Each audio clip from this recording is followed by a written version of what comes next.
A Chameleon by Anton Chekhov. The police superintendent, Achmolov, is walking across the market square wearing a new overcoat and carrying a parcel under his arm. A red-haired policeman strides after him with a sieve full of confiscated gooseberries in his hands. There is silence all around. Not a soul in the square. The open doors of the shops and taverns look out upon God's world disconsolately, like hungry mouths. There's not even a beggar near them. "So, you bite, you damned brute," Chameleon hears suddenly. "Lads, don't let him go. Biting is prohibited nowadays. Hold him." There's the sound of a dog yelping. Chameleon looks in the direction of the sound and sees a dog, hopping on 3 legs and looking about her, running out of Pichigan's timber yard. A man in a starched cotton shirt with his waistcoat unbuttoned is chasing her. He runs after her and, throwing his body forward, falls down and seizes the dog by her hind legs. Once more there's a yelping and a shout of "Don't let go!" Sleepy countenances are protruded from the shops, and soon a crowd, which seems to have sprung out of the earth, is gathered around the timber yard. "Well, it looks like a row, Your Honor," says the policeman. Chameleon makes a half-turn to the left and strides toward the crowd. He sees the aforementioned man in the unbuttoned waistcoat standing close by the gate of the timber yard, holding his right hand in the air and displaying a bleeding finger to the crowd. On his half-drunken face it is plainly written, "I'll pay you out, you rogue!" And indeed, the very finger has the look of a flag of victory. In this man, Chameleon recognizes Heroikin, the goldsmith.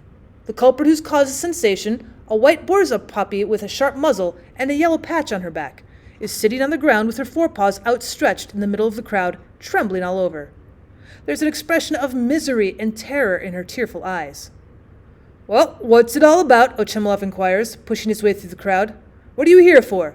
Why are you waving your finger? Who was it shouted?" "Well, I was walking along here, not interfering with anyone, Your Honor," Heroikin begins, coughing into his fist. "I was talking about firewood to Dmitri Mitrich, when this low brute for no rhyme or reason bit my finger. You must excuse me, I'm a working man. Mine is fine work. I must have damages, for I shan't be able to use this finger for a week, maybe. It's not even the law, Your Honor, that one should put up with it from a beast. If everyone's going to be bitten, life won't be worth living." "Very good," says Chameleon sternly, coughing and raising his eyebrows. "Very good. Whose dog is it? I won't let this pass. I'll teach them to let their dogs run all over the place. It's time these gentry were looked after, if they won't obey the regulations. When he's fined, the blackguard, I'll teach him what it means to keep dogs and such stray cattle. I'll give him a lesson." "Yeldrin," cries the superintendent, addressing the policeman, "find out whose dog this is and draw up a report. And the dog must be strangled without delay. It's sure to be mad." "Whose dog is it, I ask?" "Why, I fancy it's General Ziglov's," said someone in the crowd. "General Ziglov's, Help me off my coat, Yeldrin. It's frightfully hot. It must be a sign of rain." "There's one thing I can't make out. How it came to bite you." Chameleon turns to Heroikin. "Surely it couldn't reach your finger. It's a little dog. And you're a great hulking fellow. You must have scratched your finger with a nail, and then the idea struck you to get damages for it. We all know your sort. I know you devils." He put his cigarette in her face, Your Honor, for a joke, and she had the sense to snap at him. "He's a nonsensical fellow, Your Honor." "Oh, that's a lie, Squint-Eye. You didn't see, so why tell lies about it?" "His Honor is a wise gentleman, and will see who is telling lies and who is telling the truth as in God's sight. And if I'm lying, let the court decide. It is written in the law. We're all equal nowadays. My own brother's in the gendarmes, let me tell you." "Don't argue." "Nope, that's not the general's dog," says the policeman with profound conviction. "The general hasn't got one like that. His are mostly setters." "Do you know that for a fact?" "Well, yes, Your Honor." "Oh, I know it too. The general has valuable dogs, thoroughbred, and this is goodness knows what. No coat, no shape, a low creature. And to keep a dog like that, where's the sense of it? If a dog like that were to turn up in Petersburg or Moscow, do you know what would happen? They would not worry about the law. They'd just strangle it in a twinkling. You've been injured, Heroikin, and we can't let the matter drop. We must give them a lesson. It's high time." "Yet maybe it is the general's," said the policeman, thinking aloud. "It's not written on its face. I saw one like it the other day in his yard." "Oh, it's the general's, that's certain," says the voice in the crowd. "Help me on with my overcoat, Yeldrin, my lad. The wind's getting up. I'm cold. You take it to the general's and inquire there.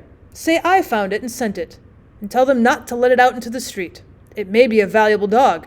If every swine goes sticking a cigar in its mouth, it'll soon be ruined. A dog is a delicate animal. And you put your hand down, you blockhead. It's no use you're displaying your fool of a finger. It's your own fault. Well, here comes the general's cook. Ask him. Hi, Prohor, come here, my man. Look at this dog. Is it one of yours? Well, what an idea. We've never had one like that. There's no need to waste time asking, said Chameleon. It's a stray dog. There's no need to waste time talking about it. Since he says it's a stray dog it is. It must be destroyed, that's all about it. It is not our dog, Prohor goes on. It belongs to the general's brother who arrived the other day. Our master does not care for hounds, but his honor is fond of them. You don't say. His Excellency's brother is here. Vladimir Ivanitch, inquires Chameleon, and his whole face beams with an ecstatic smile. Well, I never. And I didn't know. Has he come on a visit? Yes. Well, I never. He couldn't stay away from his brother, and there, I didn't know. So, this is his honor's dog. Delighted to hear it. Take it. It's not a bad pup. A lively creature. Snapped at this fellow's finger. Come, why are you shivering? Oh, this rogue is angry, but it's a nice little pup. Prohor calls the dog and walks away from the timber yard with her. The crowd laughs at Heroikin. Oh, I'll make you smart yet, Chameleon threatens him, and wrapping himself in his great coat, goes on his way across the square.